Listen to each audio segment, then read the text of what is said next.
Hello friends, நம்ம இப்போ பார்த்துருக்கிறது Ola S1 Pro Gen 1. இப்போ என்ன ப்ராப்ளம் பார்த்தீங்கன்னா 100% சார்ஜ் இருக்குது. 8447 கிலோமீட்டர் ட்ரைவ் பண்ணியிருக்கேன்.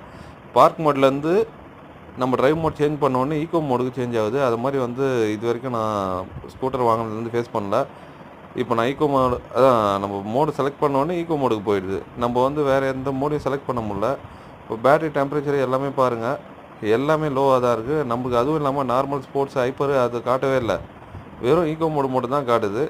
பேட்டரி டெம்பரேச்சரும் பார்த்தீங்கன்னா 38 டிகிரி செல்சியஸ், மோட்டர் வந்து 29.5. நான் லாஸ்ட்டாக ட்ரைவ் பண்ணி 7 மணி நேரம் ஆகுது.